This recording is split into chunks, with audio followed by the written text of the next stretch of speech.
Hello again, everybody. If you just got here, there are 3 things that you should know.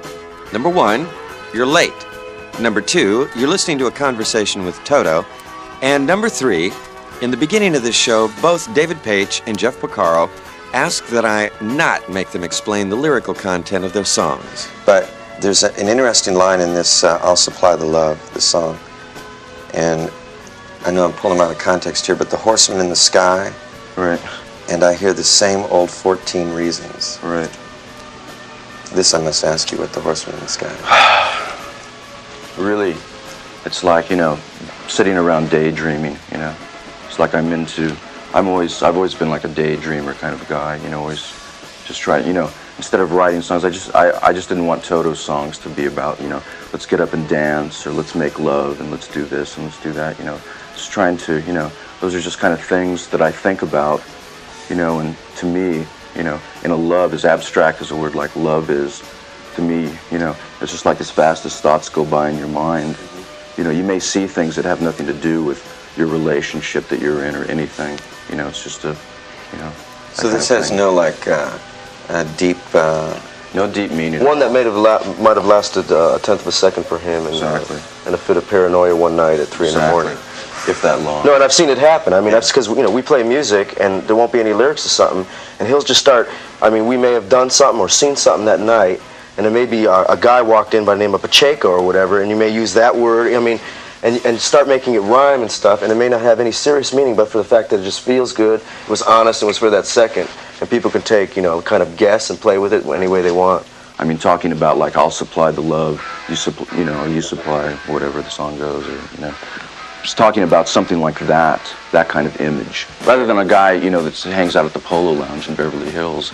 It's like this cat up in the sky on a winged horse. That's the way I see it, you know.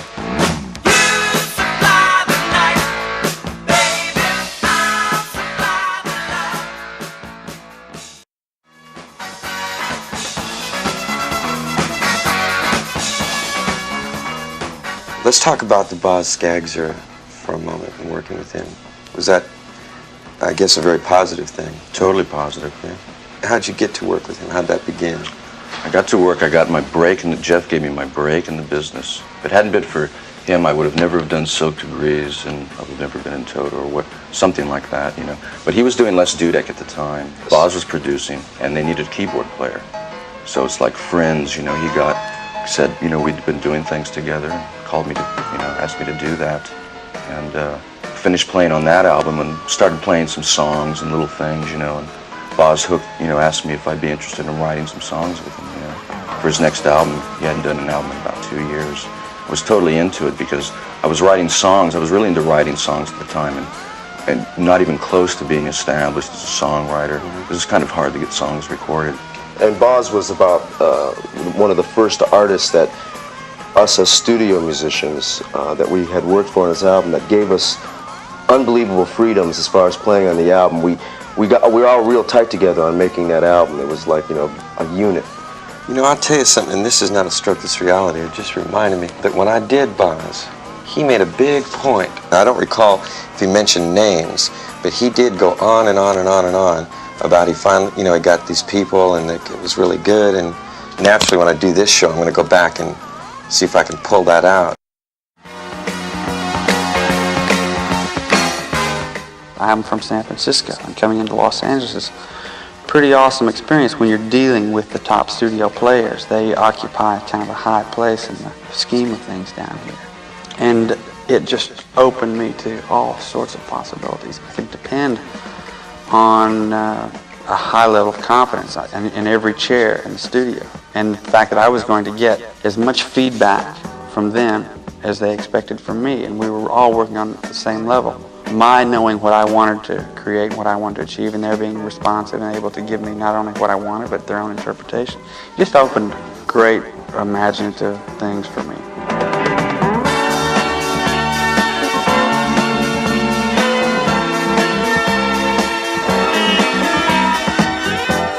Will you work with him again, do you think, Boz? Or do you know? I've worked with him since then. I did like the next album after, and I went up to San Francisco about 2 months ago with he and Joe Walsh and myself. Just did some demos. In fact, he was over the house last night. He came into town, and he's getting ready to do another album. But you know, some of us, you know, will definitely see Toto right now. We used to all work together in the studio. Now that we have our album, within ourselves we've agreed, you know, 2 of us maybe, but when it gets to 3 of us, 4 of us in a rhythm section on an album, we play a certain way together, and we start getting into a certain thing together, and that kind of projects maybe a Toto sound, but we want to keep away from a lot of us performing together on session. It's not your situation, I just need contemplation. Oh.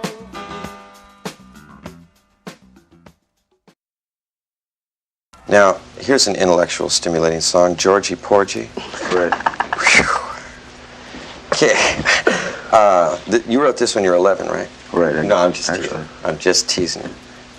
Did you? No, actually, probably about 2 years ago. About 2 years ago.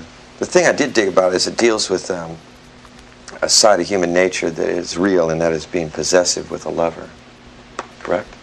Right. Exactly. I love these yes or no answers. You know what I'm saying, Bill? Right. So No, you're doing fine. is that first thing out of this guy's mouth when he sits down is, "Look, Jim, just please don't ask me about any song." My microphone is just falling into my pants. I think. That's a cheap way out. You know what I mean? Don't want to answer, so he puts the mic in his pants. That'll definitely be on the show. Yeah, right. It's time for a commercial. Okay, good idea. We'll take a pause if you want something else to drink or anything. Sure do. Okay, good.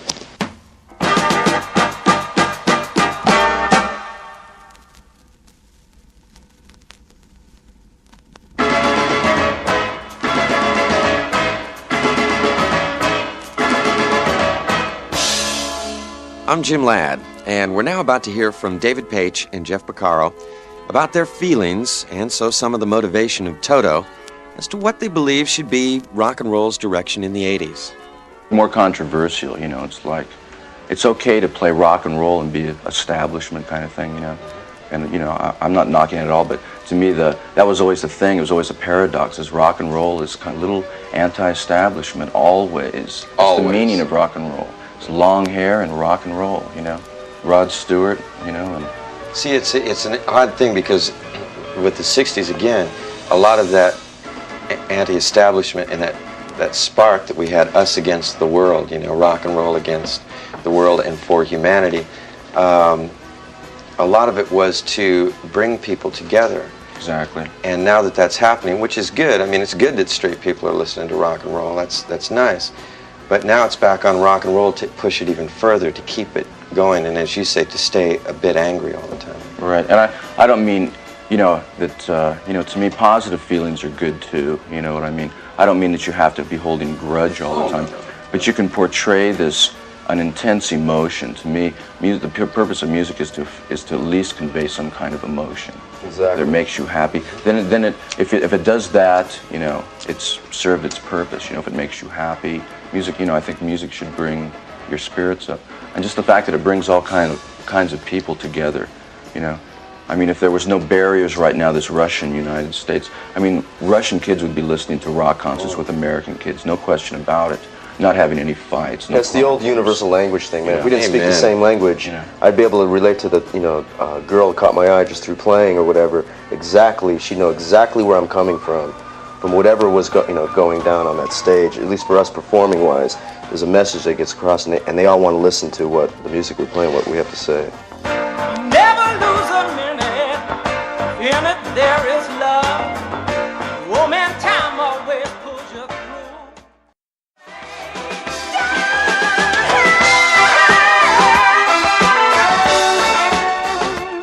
So you really see rock and roll as being able to spread some good ideas, or in one way or another, however it does it, it's going to help to get people together. Yeah, I just thought, that's one of my arguments is rock and roll, there's a lot of opportunity to get out to the masses. When you're traveling, you're touring, a kid, no matter what country we're in the world, if there's going to be a concert coming to his town in 2 months, that kid is spending his hard-earned money on going to that show. He's taking his girlfriend, whatever, and I just remember when I was a kid going to concerts, see Hendrix and stuff.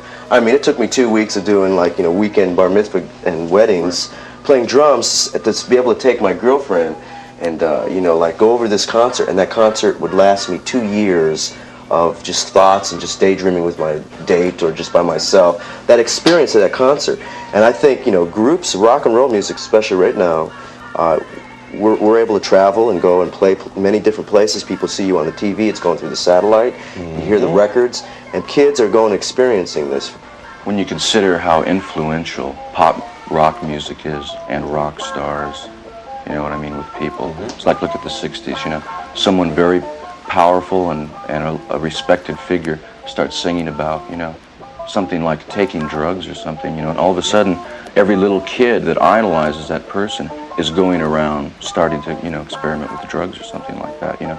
So you're dealing with a very powerful influence. I mean, when you can get 250,000 people to show up at a festival and turn their backs on the government and say, you know, this is what we're into, is music, and, you know, relaxing for a little bit. You know, it's a powerful thing, and I think you start thinking it one day about the responsibilities, like, you know, am I using this as a vehicle here? You know, we're bringing thousands of people, and they're doing, you know, if you're talking about things in songs, people are getting influenced by it, you know, and I think you should have a positive influence people in a positive way with it, instead of, you know, just thinking about, you know, well, let's go dance. Let's always go dance, no matter what's happening. Let's go dance. I think I'll go it alone. You should have shown me.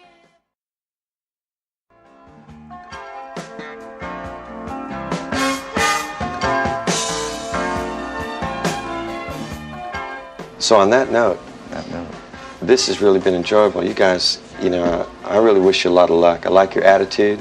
And you definitely deserve, you know, the shots. So I hope it goes for you. Well, this is a real enjoyable interview, you know. I mean, if I was going to take an interview that I wanted to hear people hear what I was going to say at all up until now, this is the first interview we've done where I've, you know, have a real positive feeling about what's been said. And oh, man, thank you for saying it. Good, that's what we wanted to happen. It's been a total groove, man. Good. You know? Citizen, of course, got into it. Right when they're saying something nice about the show, you stood up and shook. Anyway, thank you both very much. All right.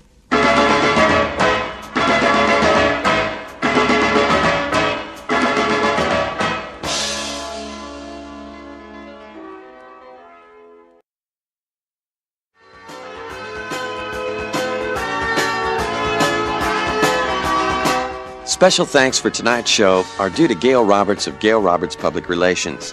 Also, my personal thanks to Mike Jensen and to Hope Anthem, Dan Blaylock, and Phil Alexander of Columbia Records. This show was produced and engineered by Bill Levy at Interview Recording Studios in Los Angeles. I hope you enjoyed meeting Jeff Porcaro and David Paich, and that through their vision, you have come to hear them and their fellow players in Toto. I'm Jim Ladd.